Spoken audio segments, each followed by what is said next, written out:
Just One Thing is a podcast with both feet firmly placed in the world of events and the creative industries, presented by me, Mel Noakes. And me, Max Fellows. It's a podcast from Elevate, where industry trailblazers write a letter to their younger selves. And consider what wise words of advice they would give themselves now, if only they could. Our discussion is all based on this letter. Be prepared for refreshingly honest conversations and words of wisdom. Our guest on this episode of the Just One Thing podcast from Elevate is Dan Howson, the creative producer and business development lead at Imagineerium, the multi-award-winning design agency that creates immersive experiences for architecture and events. Dan's also the founder of Immersive Industry Experiences, an initiative focused on raising greater awareness of key sectors to drive recruitment. With a 27-year career that spans collaborations with celebrities, artists, promoters, brands, agencies, local governments, prisons, universities, colleges, schools and charities around the globe, Dan's CV is an A to Z of some of the world's most famous names, brands and events. Dan's personal and professional journey has inspired him to bridge the gap between education and employment, working with employers to better promote their sectors as dynamic places to work to all candidate demographics, including vulnerable, disadvantaged young people and ex-prisoners. He's held full-time roles at some of the industry's biggest agencies, founded several companies and worked as a freelancer. Dan believes it's not what we have in our lives, but who we have in our lives that truly matter. He reminds us that we don't need to make sense to everyone. The right people will appreciate your kind of crazy. Welcome to the podcast, Dan. What an intro. Yeah, what an intro as well. Yeah, that's for it. Seasoned professionals, that was still a mouthful. I was going to say there's pyrotechnics on incoming. So Dan, for those people that don't know you, do you want to give a little bit of an introduction and tell us a little bit about you? Yeah, my name's Dan Howson. I'm creative producer and biz dev at Imagineerium design agency. We create immersive experiences for architecture and events, and the same for Immersive Industry Experiences. We work with employers to raise industry awareness, to drive recruitment numbers up, and basically promote key sectors as dynamic places to work. Now, the Dan without labels or titles is just a guy that lives in Devon, close to the beach, tries to look after his daughter in the best possible way, and just enjoying this crazy ride called life. And obviously where you've got to, one of the things that's really fascinating in the letter, and obviously we've worked together in the Iris days, was, and I know this, was you started from a theatrical background and in theatre. So what was that like starting off? How did you get into theatre, and what was that journey from theatre like into the sort of events industry? Well, I suppose I've got to take you back a bit beyond that to where it kind of all started, really. And we have to sort of take a step back to about 1983 when Michael Jackson's Thriller video came out. And that was really the spark that got me interested in theatre, TV, film, any kind of that kind of medium. And it wasn't the Michael Jackson bit that was the exciting bit. It was everything behind.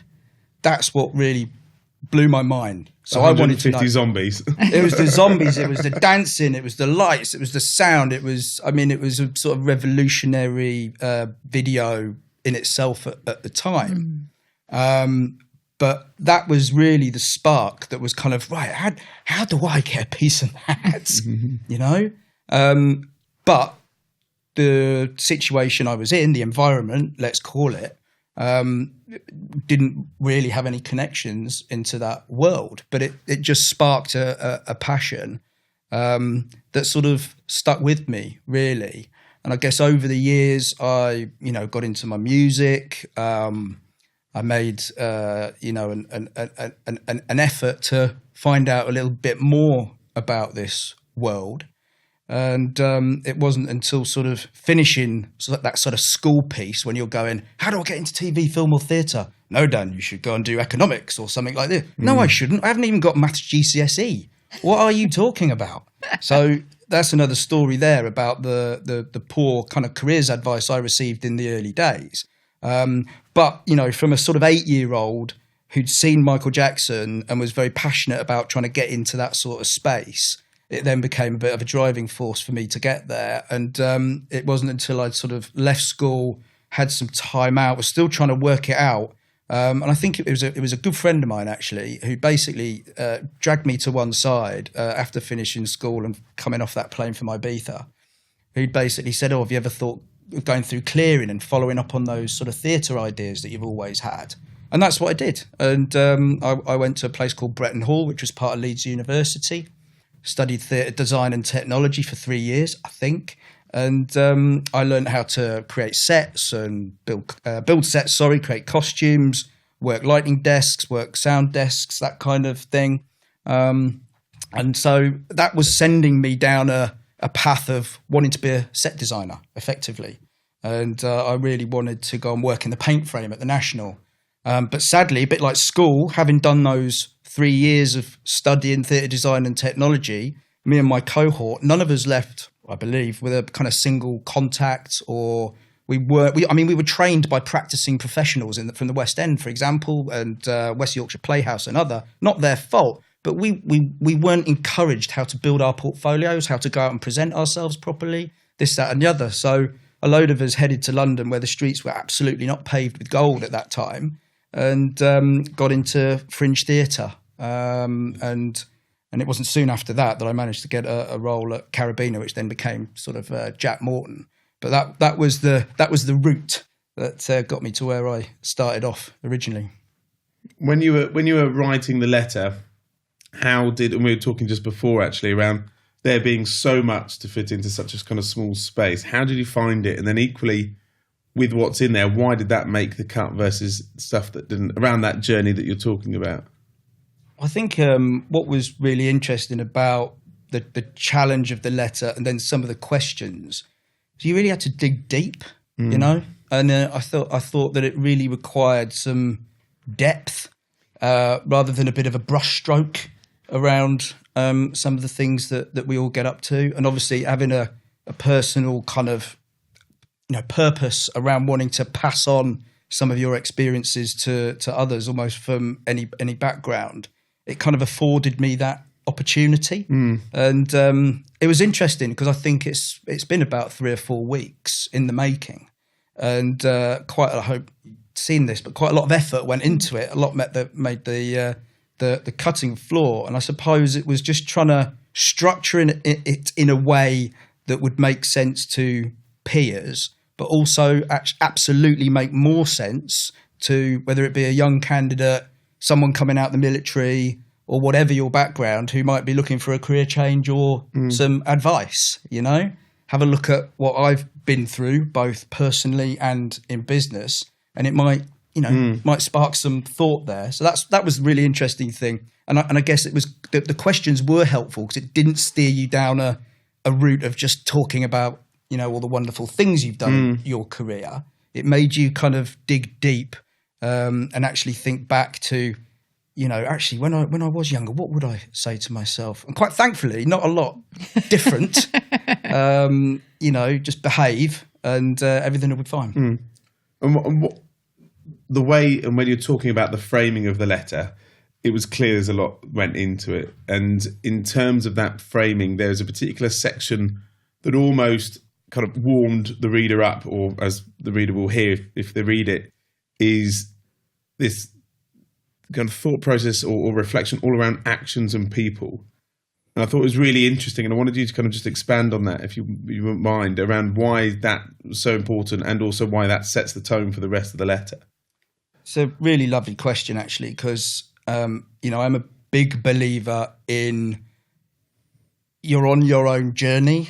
It's kind of up to you to sort it out at the end of the day, and your actions will absolutely need to tell your story, both good and bad. But at the same time, it's really important not to forget that massive group of people, friends, family, colleagues, partners, those people that you love and will have a relationship with for the rest of your life, and those that it hasn't quite gone that way. Maybe you've fallen out with, it's come back, maybe it hasn't come back, but all those people and interactions teach you something. And I guess what was nice about sort of reflecting back, I didn't want to pinpoint just the classic mum and dad story, who have been wonderfully influential and, being born into a sort of military family and traveling for the first 8 years of your life.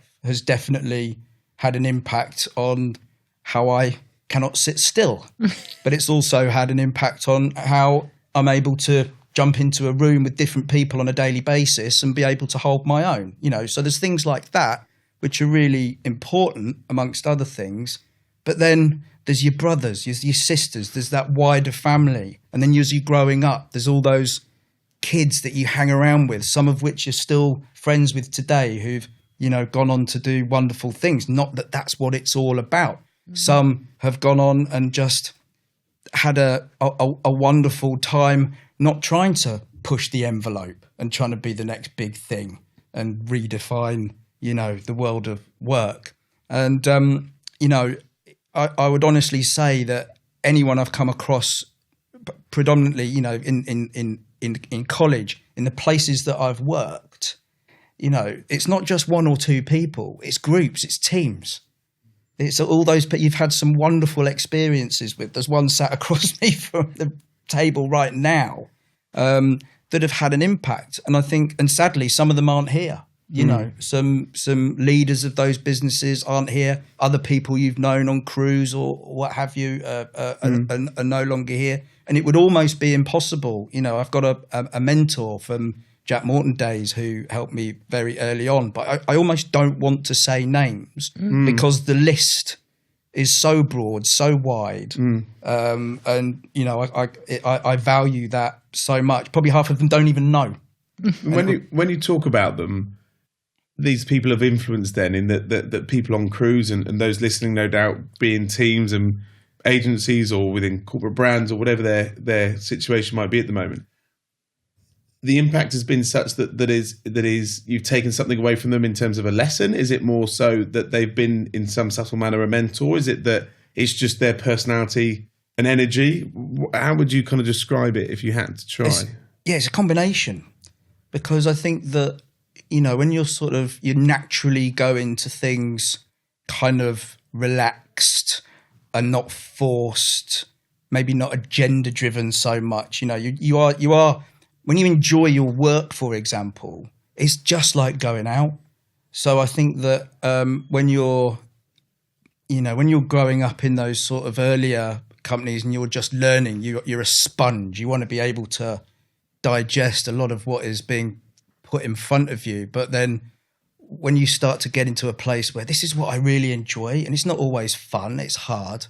But when you can really enjoy what you do, the people you work around with, it just becomes so much it becomes so much easier to, whether it be learn, you're just as much a friend of mine as you are someone I'd ask to be a stage manager, or phone up to provide us with lights for the NME Awards or whatever it was. These people are now lifelong friends. And I guess that's what I'm trying to encapsulate with that idea that that classic, it takes a village to bring up a child. It's almost like that's what has happened. And it's interesting that you say that, because we worked together at Iris. So actually my first gig was working in your company, Iris Experience, that you'd set up with Henry. And the joy in that company and the experiences, and you in particular were hugely generous with, come and have a look at this, and this is how the sound desk works, and this, by the way, I still don't know. I go in and I get very excited by all the buttons and it's all great, but you were really generous with that sense, and actually that sense of fun and that sense of we're all in it together, no one being left behind. And it had a real festival feel almost in the agency that we built and the teams that we worked with. How has that sort of shaped the way that you've done things moving through your career? Because certainly we won't give away the advice yet, but you can really see that in your approach. There's always this sense of fun and joy in everything you do. And how do you not lose the fun when it's 27 years in and some of the situations that you've been in? How do you keep that going? It's a mindset thing, really, and I think, again, I've probably taken some of that via DNA or whatever you want to genetically, but at the same time, I don't know, without sounding too cliched, just don't take this opportunity or this world too seriously, and not everyone can do that. I'm lucky enough to work with some individuals, dependent on their background or whether they're in prison, for example, that wouldn't be able to sit here and say that, but I can, so I will. And I think if my vibration, for want of a better way of describing it, energy, desire to not take things too seriously, but also try and convince the outside world that I'm bloody good at what I do, and that if you want to do the same, you should probably hang out with us in some certain way, and then pass that on to others. It just, feeds my life and energy. I mean, my daughter's 8, and, she could sit here now and give a far better interview than this, but it would be very similar. Her bounding energy, her lack of desire to want to go to school is no different from me when I was that age. But thankfully, I think that sort of just, growing up and maturing a bit, yes, it's great to have fun. It's also important for me to have found things to do that I enjoy. But, whether we get onto it or not, there have been some seriously shitty times where it hasn't all been fun and light, and you haven't looked after yourself in the best way possible. So I think it's kind of a brushstroke to say it always happens like that. But, anything I would recommend to anyone, if you can, is just to keep that mindset positive. Whatever is going on in around the world, ideally switch off from it. And you're on your own train tracks. And if you can help other people on your way, pick up that vibe, then you're doing a great work. You mentioned then, obviously everyone's on their own journey and everyone has their own stories, experiences, and the layers of their foundations that make who they are. Interesting you're saying about your daughter then sharing the same, personality traits, things like that. I think the whole nature-nurture thing's fascinating. I personally believe it's actually some of the harder times that shape you and make you, more so than it is the better times. Do you mind sharing some of those then, the kind of those experiences, and you don't have to necessarily go into detail though, that you've taken more from perhaps and learnt more from in the past? Yeah, of course. I mean, one thing that never really sat with me early doors was the fact I've been deaf in one ear since I was 18 months old. So as a massive lover of music, I've never really heard in stereo. But I had meningitis when I was very young, left me deaf in one ear. And probably the early days of sort of KLP entertainment time, when we were, producing the NME Awards and doing some wonderful stuff out in fields with big brands for promoters, I'd started to think I was going deaf, and then I would think back to times when I was at school when you'd get picked on for not being able to hear. But the problem was I never spoke about it. I never said anything because that would be picked up on. And it wasn't until I was at KLP and someone said, "Go get yourself to Harley Street, go and see a specialist," something like that, And I went and saw this doctor, and one of the first things he said, I tested the ears. He said, "Look, you've got a super ear. It's all fine." And the other thing he said is, "Are you talking to anyone about this?" And I've said, "No, you don't tell anyone."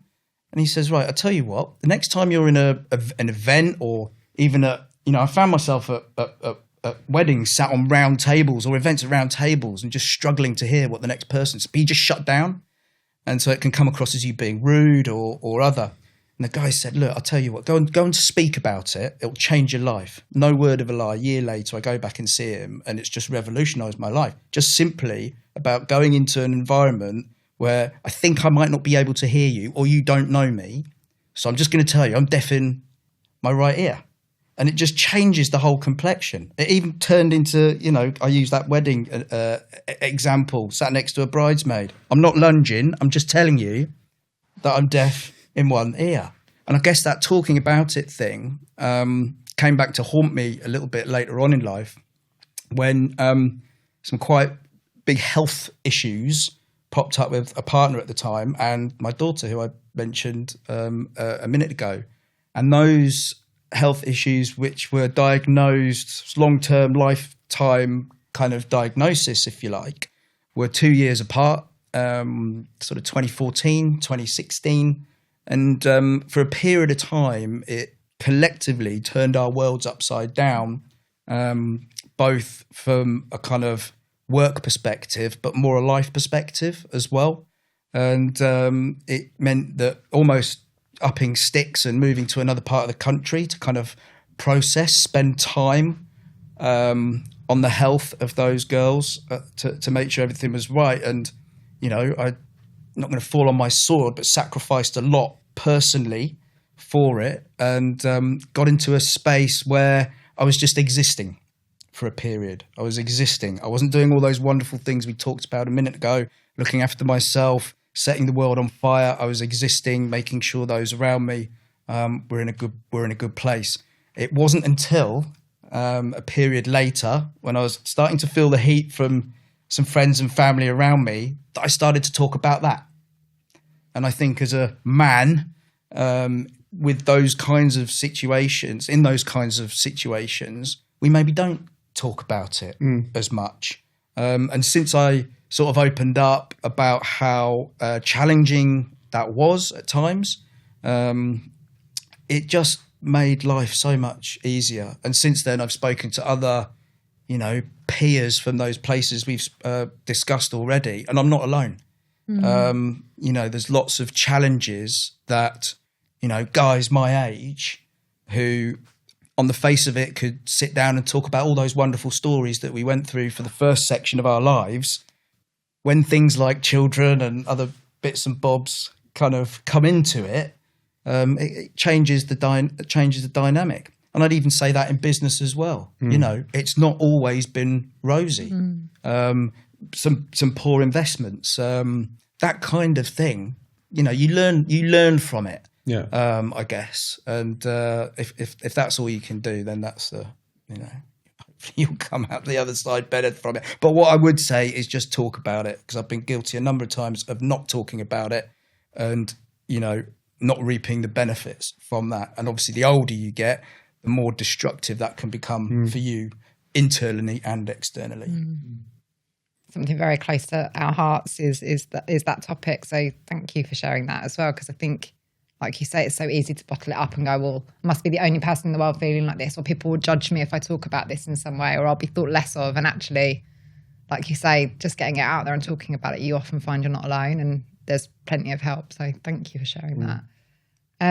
So we'll stay a little bit in the past and just looking at some of the things that have gone on, because I guess that big transition to Devon, you talk about it there, but obviously that had come out after a period of starting up businesses, being involved in some of the biggest sort of shows and events that we know about. So tell us a little bit about that period, because I think you started 3 businesses in that time, ended up working with all sorts of celebrities, doing all sorts of things. And like, it sounds like quite a crazy time. And certainly you touch on it in the letter, but tell us a little bit more about that period. Yeah, I mean, it's, you know, but again, been really lucky, I think, in terms of what I've been able to do. And not least starting off from, we mentioned it a while ago, you know, that fringe theatre experience of, you know, just living off peanuts, running sound and light for a little theatre show up above the Finsbury Arms in Earl's Court, for example, in the late 90s, just wondering what am I doing? You know, this is not good, you know, and going into the National Paint Frame and just realising I'm rubbish. I'm never going to get to this point. But you know, there was a spark. Something happened, and a friend of mine was working for Delta Sound at the time. Put me in touch with someone who's working for Carabiner, then became Jack Morton, and that really was. It wasn't really where I wanted to start off. You know, I wanted to be doing music. I wanted to be, you know, working in a field perhaps at that time. But I managed to get a sort of 3-year, let's call it the sort of military grade corporate experience of working for some, you know, pretty heavyweight producers and doing some incredible shows. You know, working on the Millennium Dome was one of those that I will cherish forever.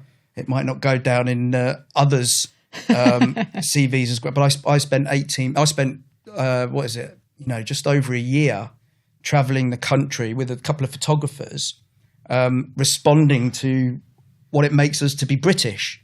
And we would go out and capture those for images that went up on the dome. And that was one of the first projects I got to do, you know, back when I was just kicking off. And I felt really empowered by that, and it really set us up to sort of the turn of the millennium, think about moving on. And that's when I ended up at KLP Entertainment, which again, you know, you can only talk about so much stuff that went on there, but it was that was just an incredible period of taking that kind of accelerated corporate learning into kind of the Wild West of just lots of young people doing great stuff. And being allowed to do it because our leaders at the time were just incredible. You know, producing the NME Awards in the early 2000s, where you've got Oasis and the Libertines collecting, you know, gongs, is just the stuff that dreams were made of. But you're not stood there in awe. You're, you know, making sure that your set design is, you know, on point, and the lights are looking, and the lights and the sound are doing their thing, or you've got those suppliers in that can make you slightly different from the last person.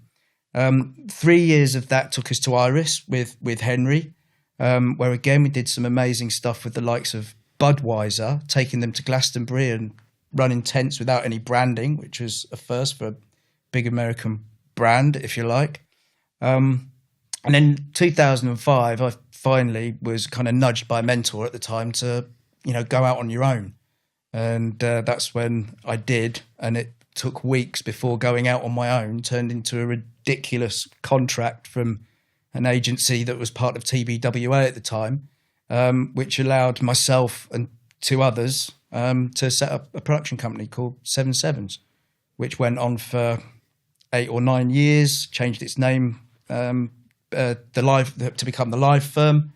And before I went back to freelance, operated as a high-level concierge for a bit, if you want to go down that route. I mean, there's all sorts of stories that I suspect are a different podcast on that one. I was also going to ask you, running your own business to then going into that, what prompted that? Running my own business? You had your own business at 7/7, yes. Rebranded, and then you changed or left. So yes, so with 7 Sevens, I mean, we just experienced a lot of success for a long time. It was basically 3 lads who were kind of, you know, producers, stage managers, site managers, who came together and created almost like a special forces go-to production outfit for promoters, for brands, for agencies, kind of like guns for hire. If you like. We had no clue about running businesses. I don't think we had a desire to run a business, but we managed to turn this thing into a sizable thing, turning over some decent money, employing 14 staff at one point. And then I think for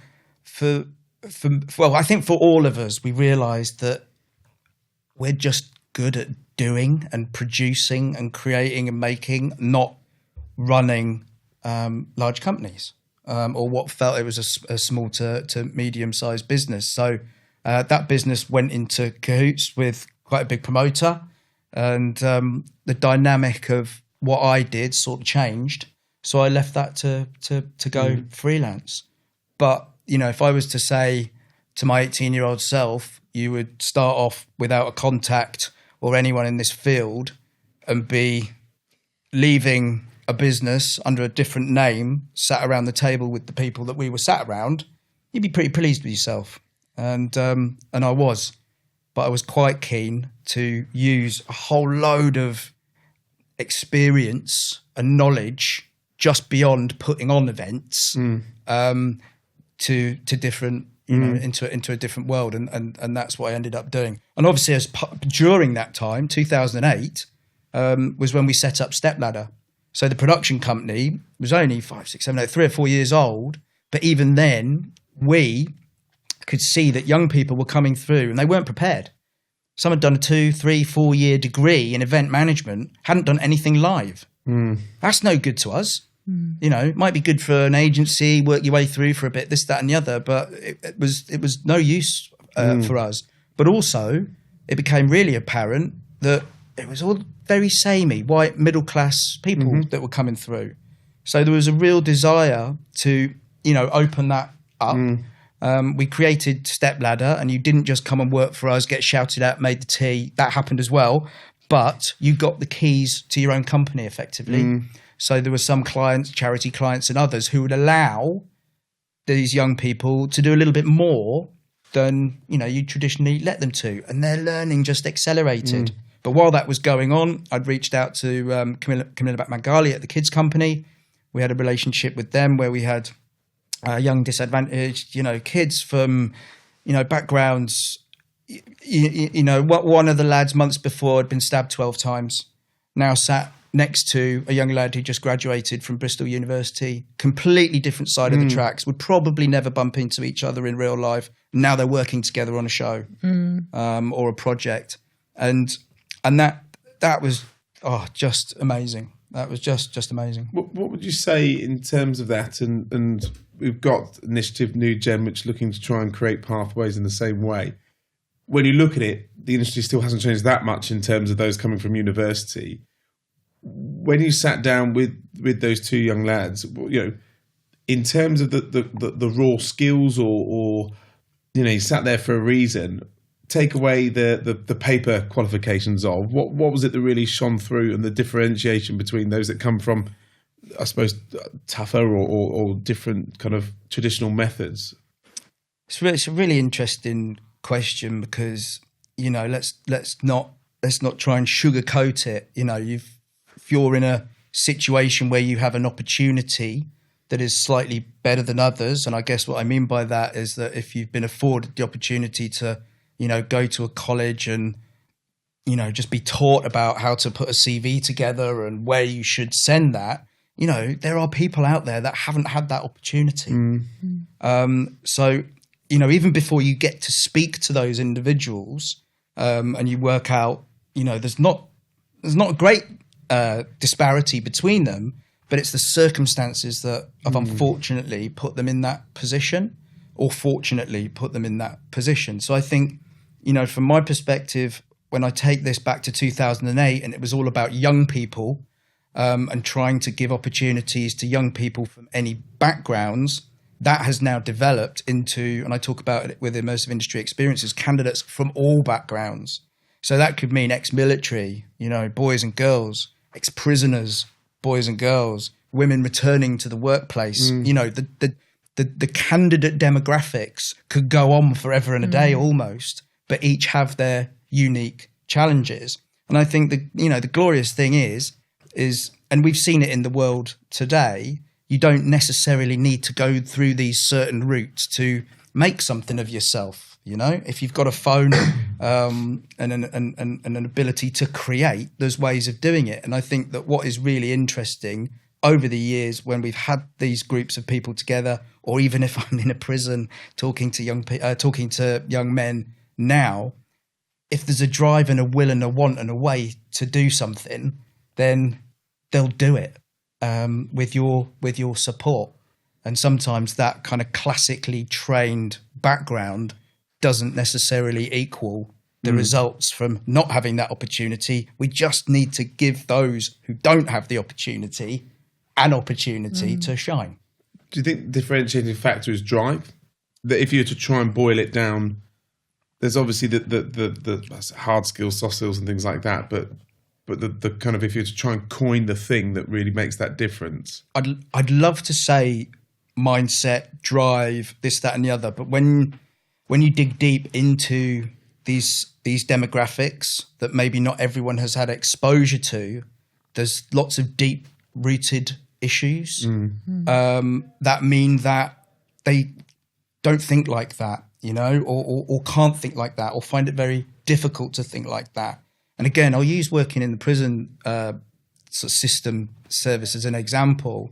When you first sit down, I was just really interested. I was approached by Exeter Prison to become the Employment Advisory Board Chair, a sort of connection between prison and the outside world to help create opportunities for young, predominantly, but men of any age who might be coming out soon. They might not.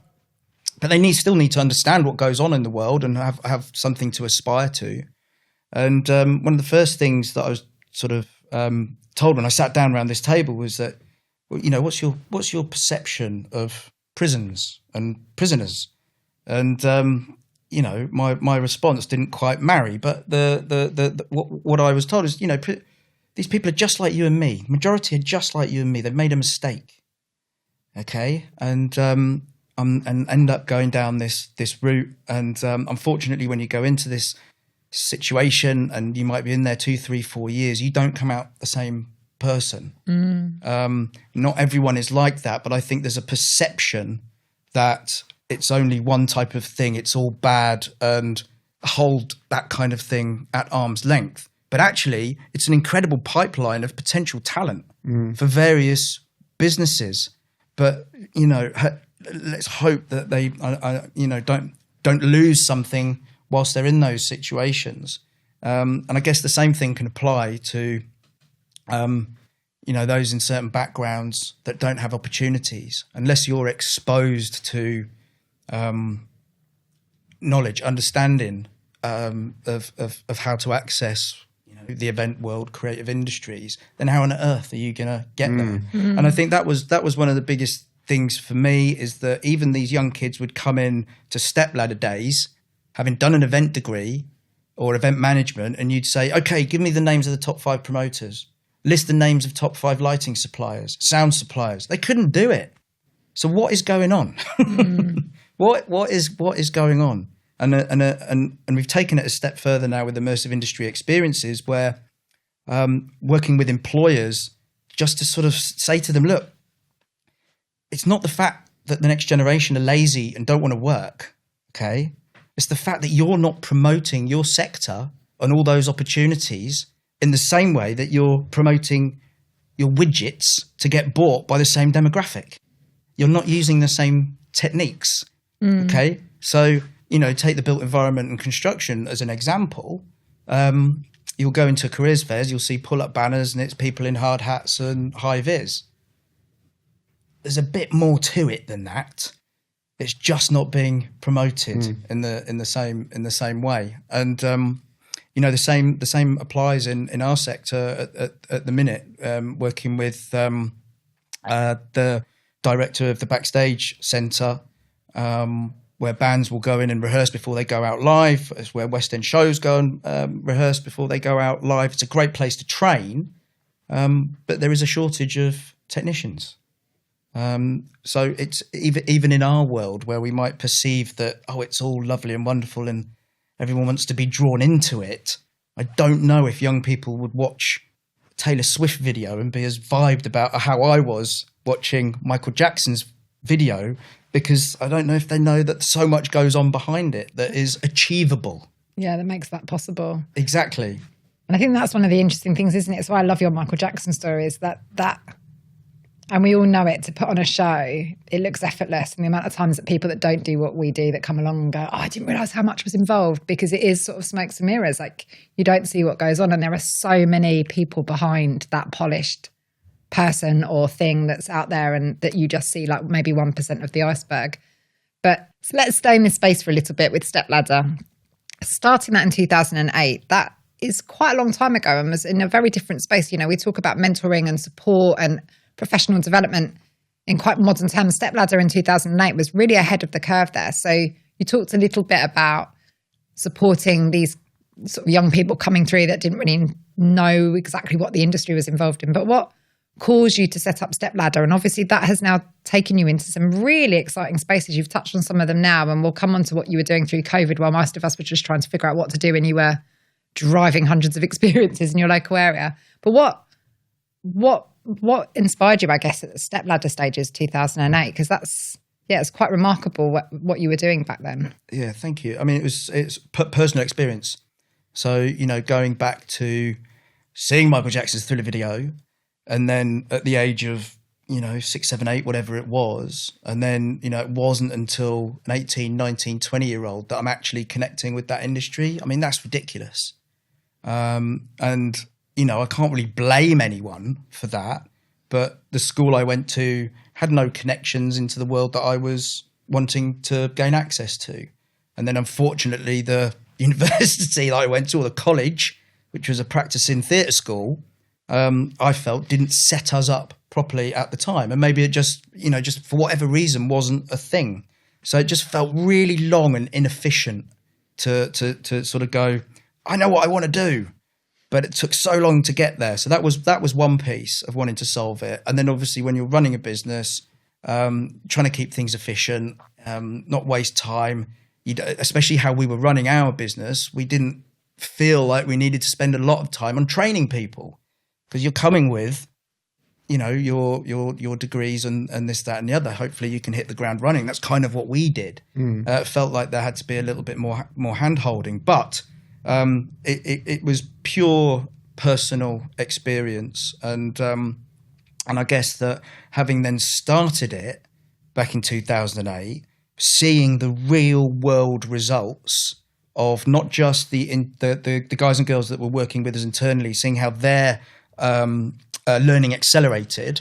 I mean, seeing some of the things that we did for all those people that weren't connected directly with the business. So just sharing opportunities on a Facebook page, running small crews of young people on Wireless Festival and others, was just providing opportunities that wonderfully, I will speak to some of these guys and girls now and they'll say, I wouldn't be here if it wasn't for working with Stepladder. Or I got a job recently with X because I mentioned that period of working with Stepladder in that world. I then had to come out of it. I've come back in. But because I mentioned that got me that role. And I suppose taking Stepladder on into a world of the Ignite Festival of Creativity, which is just one of the best things I've ever worked on. Ironically, COVID made it what it was. Tell people a little bit about what that was. Yeah, sure. So this was part of the Mayflower 400 celebrations down in Plymouth. If anyone knows about the Mayflower, it's set off to America a few years ago. The rest, as they say, is history. There was supposed to be a big celebration in and around 2020, 2021, 2022. Obviously, we know what happened that put that celebration on to one side. Part of that celebration was a project called the Ignite Festival of Creativity. And the idea was to connect young creative students and graduates with opportunities locally in interdisciplinary sectors.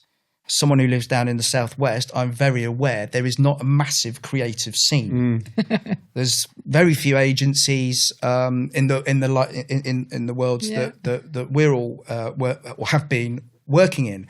But there's loads of opportunities, whether it's in construction, marine, healthcare, so on and so forth. And that was the idea, to create a bit more of a fizz around these degree shows, if you like, to engage with local businesses. Now, what we had set up was a traditional looking 2-week festival that coincided with these degree shows across 2 universities at the time. Where we were going to have events in Plymouth City Centre and up on campuses. But what we'd also done was gone to a promoter who was putting on a Tom Jones show on at the same time as this event. And we'd gone and spoken to them about, can students put some creative up on the screens? Can some of them work backstage? So we'd started to create roles and opportunities and then bill them as almost like items on a headline of a festival, So it was wonderful. There were all these events going off, but there were these real world activities scheduled to take place that were going to be of value to young people getting involved. Then what hit, and it was all kind of on the studio floor for a bit. And then just had this idea to basically take all of these wonderful creative graduates' work and almost create a LinkedIn on acid, stick it online, put a load of money into the SEO behind it, promote it to some of those interdisciplinary agencies that we were talking about. Thankfully, all the key stakeholders and Plymouth City Council kind of bought into that. Overnight, it made a difference. So as soon as this kind of platform went live with these, hundreds of creative profiles on, the phone was ringing from local developers, local construction companies saying, I want to speak to that architect. I've just built a 9-bedroom shared accommodation house in the north of the city. I really like that print maker's work. Can we buy some of that work? Suddenly you're doing the job of the careers advisors in the university, and it was almost like, why isn't this happening everywhere and anywhere? And obviously it should do, but it's a lot to do with how is that kind of thing funded. But then the real kind of beautiful thing off this project was when we started to come back into the world of being able to do live work. We still couldn't do shows in some of the university campuses, venues, or even in town. But Barclays Bank had been open for a while, working under restrictions. So let's chuck a load of work in there. And that's what we did. We put printmaking work, we put fashion work in there. And over a period of, 16 weeks, over a period of a couple of weeks, 16,000 people would go through and see stuff that traditionally 80 would see, that would predominantly be your mates, your mum and dad, and on the off chance of business. But that sparked conversations, it sparked productivity, it sparked young people getting work. And then from a sort of producer's perspective, it was, wow, I can now use Plymouth as a blank canvas. So work went up all over the place, trying to engineer, trying to do that same thing. And that idea had come about from doing things like, Arthur's Day with Guinness, where you use Dublin as the blank canvas, big bands in small pubs, and going to places like the Abergavenny Food Festival, which is a genuine town takeover. If you've never been, go. It is phenomenal. It's a genuine town takeover. And, I just feel, yes, that sort of classic placemaking thing, but for good, rather than just, isn't that brilliant? We were putting work up that would, potentially engineer an opportunity for someone. And then that went for 3 years. And then off the back of that, I went and did something called Building Greater Exeter, which was doing exactly the same, but for the built environment construction world. That blew my mind, walking into conversations around, so you're Kia, you're BAM, you're Wilmot Dixon. You've been around, for years. You could drill through the moon. You could build a shard. Yet recruitment is pull up banners, tablecloths, and pens. I mean, it just doesn't marry up. And you wonder why people aren't interested in your industry. I was blown away. I think the events industry could be guilty of that, though. You look at some of these exhibitions and there was an idea, talk about with a friend over a beer, I think it was a few years ago, which is around how to get people opportunities or give people the opportunities and showcasing work in such a manner that isn't a 3x3 exhibition stand in a space that's pull up banners or otherwise. The practical application of some of their ideas or work with a small grant or bit of money behind it. But even now, some of the exhibitions, and I won't name some of the shows and things, but for the industry, by the industry, are exactly that still. And it feels like there's practicing what you preach, which is something I'm telling people all the time, should be better. Max, you've hit the nail on the head. I mean, it's it's down to funding, unfortunately. But, why, the business elephant in the room is that why business leaders and those holding the purse strings aren't seeing this as a fundamental flaw in recruiting, promoting the sectors moreover, but recruiting individuals into such a wide array of opportunities that your sector has to offer, rather than just promoting it like it looks like some narrow thing. And, I use that analogy all the time. A lot of the things that we're talking about, big brands and big brands are paying agencies to use techniques to change our behavior, to get us to do things. Why isn't that happening to promote sectors and opportunities? It's really simple. Do you think, and just the last question on I suppose that kind of talent piece, is it awareness? Is it access? Is it understanding? I suppose part of the same thing, but especially let's use events industry or the creative industry as an example. What do you think is the kind of the challenge with the opportunity of new talent or diverse talent coming into the industry? It's a really big challenge, but I think fundamentally it's that awareness piece. We could probably sit here and say, look, how many roles are in the event industry or the creative industry? Hundreds, thousands. But ask someone to name 10, they'd struggle straight off the bat. The same would work in construction. You just think about those skilled trades. You don't think about people employing gamers, which would be something that would inspire a certain demographic. I think it needs to be thought of strategically. So one thing we do with Immersive Industry Experiences is we try and approach it in the first instance from a kind of workplace strategic position, because we've got all this magic, whether it be virtual reality, theatre-based techniques, creating safe, ultra-realistic environments to give experiences that are out of this world, that are memorable, like what we do to sell widgets. We should be doing it with experiences of the workplace and other down here. We can do all that, but it needs to be business leaders, and those HR teams need to buy into it and understand that it will work. So that then the investment that is needed, and it doesn't take a lot, can be put into something that is not just pull-up banners, tablecloths and leaflets, with, unfortunately, 9 times out of 10, people who might have drawn the short straw to be there. These are the ones that are promoting the values of a company and the sector and all the opportunities. And this isn't for obviously, there are people out there who are amazing at this. There are also organizations who employ social value managers or people to go out and do this job. So it is their job. But even then, there's one of them having to do the job of 1,000 to try and inspire, the next generation.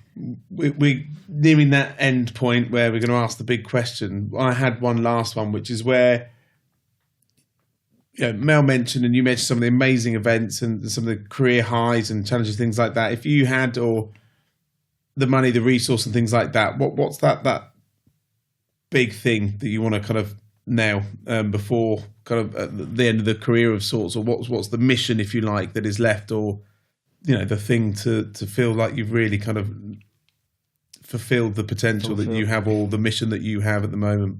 I think we just touched on it there. I'd really like to see, myself and my partner in Immersive Industry Experiences would really like to see fundamental change in how, industries are promoted, and by using the techniques that in this side of my career I've been using for the best part of 20 plus years, and it's a real challenge. But already in the creative sector and the built environment, there are clients/customers who are looking to invest in using virtual reality, passive virtual reality, so real world experiences where I can suddenly put you at the top of a rig. I can put you in a sound behind a sound desk at a festival. I could put you in a excavator on a building site. I could put you in a Tesla factory. I could put you anywhere almost. So you can make more informed decisions, And some of those same people are also interested in not using pull-up banners and leaflets and tablecloths. They're interested in using theatre-based techniques, making sure that they themselves can present, what it is they're talking about, the values of the company, the opportunities that are, far and wide. And then maybe using props that aren't just Lego to inspire you to join an industry. Let's use props that feel like they've just fallen out of a Hollywood film set, that are real, that give you an experience, a memorable one, to take away. So that's something like that, seeing some fundamental change, whether it's 2 or 3 companies or much more broader, where we could say, look, all this heavy lifting and investment has had a real impact on raising awareness of my industry. It's driven my recruitment numbers up. And oh my gosh, we've suddenly made our world slightly more interesting and sexy to all these candidates. What a mission. So the boy that left school, not quite sure what to do, worked on some of the most incredible events in the world with some of the most incredible people that you could hope to meet, changing the world. It's not bad. That's an all right journey. Yeah, it's a big ask. I've got a young daughter to consider before I deal with the world, but yeah, that's very kind of you. No, but I think it's really interesting, because when you leave school and people have those, like, what do you want to do when you grow up? And you're like, I don't know where I'm going. But it's really interesting to see that trajectory, and just that early passion sparked with Michael Jackson that led you to a theatre school that has taken you into all sorts of really interesting spaces and places, and almost coming back full circle to go, I can still use all of those techniques and things I learned to help other people that might be inspired or not even know about this industry, to think about the different career pathways, and taking your skill set into, let's be honest, places probably none of us would even think about. When you're thinking about your career trajectory in the events industry, you're not thinking about changing the shape of other industries. You're probably thinking about account director or senior producer or what have you. So it's really interesting to see the application of our skills in just such a broad context. It's fascinating. And I think that's a really good point, because I also think, and obviously don't want to keep it all to myself, but I think the worlds that we have been brought up in and trained in, let's call it events, creative industries, as producers, production managers, technical or creative, there are some incredible skills, transferable skills. You know, I can't tell you that I think are useful in those interdisciplinary sectors that haven't been explored yet. You know, and it isn't until you cross over into these different worlds and realize that, okay, I'm not helping some of these other sectors to sell their widgets, but we're helping them to recruit, but we're using exactly the same skills and techniques, and the outcomes are exactly the same. So instead of selling X amount of this, we want more people. Yeah. But those skills aren't being used. And so I think there really is opportunity for more of that, you know, crossover, interdisciplinary working. But, you know, anyone in this world, we know how competitive it is, you know, should feel comfortable in the knowledge that if you've got those skills as a producer, production manager, you can client manage, you know, they are really bloody useful. I think that's it, isn't it? It's that confidence of knowing, and we've talked about the role that mentors play in that and helping that viewpoint as well in seeing where that opportunity is, and that mentor might be team leads or company leads or otherwise that have the open or the viewpoint to be able to see where those cross-pollination opportunities are. And I think that's really interesting as to how that could happen, or how we could promote and help through community, through obviously programs and things like that as well. So I love what you're doing. It's a good way then of wrapping that up into that big final question as to what that one piece of advice is. And obviously you mentioned it in the letter, but love for you to share it. That one piece of advice that is so important or so kind of clear that you would like to share it with your younger self and the wider audience. Okay, well, it's a sentence, but I just want to give you the history of it. Yep. And it was something my dad said to me. And he said, no matter, if you sit around a table, there's 10 people, no matter what you say, there'll be 1 or 2 people on that table that don't get it.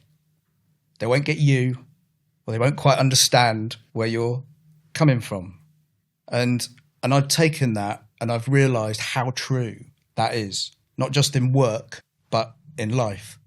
And, you know, whether you're going and presenting and pitching and trying to get something across to a group of people and you know that not everyone's engaged, as soon as you understand what I've just said, you'll realise and you'll push on and you'll get on with it. So I boiled it back down into this kind of little phrase of, you know, you don't have to make sense to everyone, because the right people will come and love you all kind of crazy. Love that. Really like that. Thank you. Thank you so much. It's been a real pleasure. Likewise. Brilliant conversation. Thank you so much.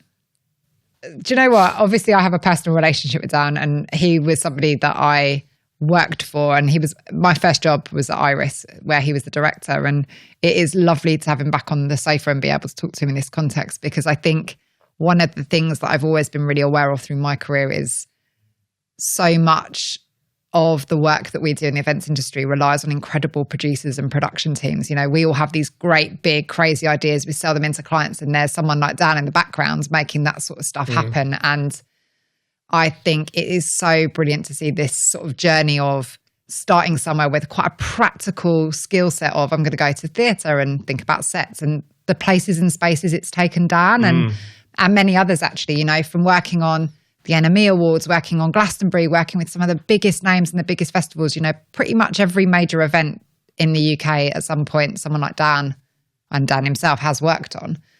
And some of the opportunities that has afforded him, but then the way that he has paid that forward and taken that skill set to really reimagine what's possible in other spaces, I just think it's a really, really interesting journey, and probably not one, as he himself attested to, that you'd hear about from your careers advisors. Yeah, I think it's tribute to the whole transferable skills aspect that we talked about. I think the ability to take what you've learned in one perhaps skill and or sector, if you like, and then take it across is testament to that and some. And I also think where that skill comes from, the raw drive that he mentioned around, and where he does a lot of prison work and things and outreach, where seeing that drive, that inspiring nature of some of these individuals who make some of the most incredible professionals within the events industry. And, it's such a broad industry with so many opportunities that it's awareness and it's around support and effectively taking ownership of giving people the chance and supporting them into it, really, I think is a key thing that he's demonstrated and has had huge success with supporting.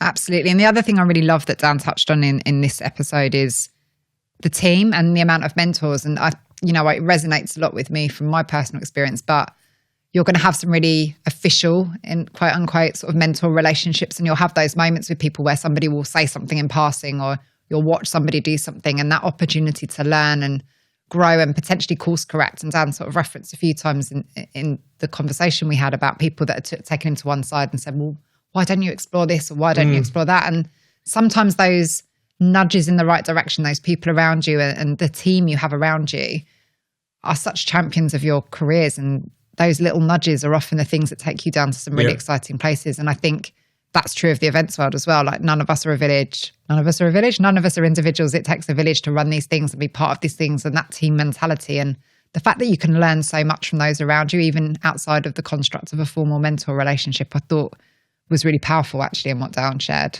Yeah, I agree completely. I think taking that energy, taking the lessons in every single occasion and or experience with an individual and or team, I think is where you continue to build and learn. And then his piece of advice is brilliant. And I love that in terms of that independence of people getting your vibe and your weirdness, and you don't have to really appeal to everyone, and that's okay, because those that get you are the ones that you should be sitting with. Absolutely. And brilliant to have a production voice on the pod for the first time. So Agreed. Yeah, really enjoyed that one. Great conversation. Elevate operates thanks to the generosity of our partners and supporters. See the show notes to find out more about them. Together, we're changing lives, careers and the events industry for the better. Our producer is Peter Kerwood, and our sound and mix engineer is Matteo Margarelio.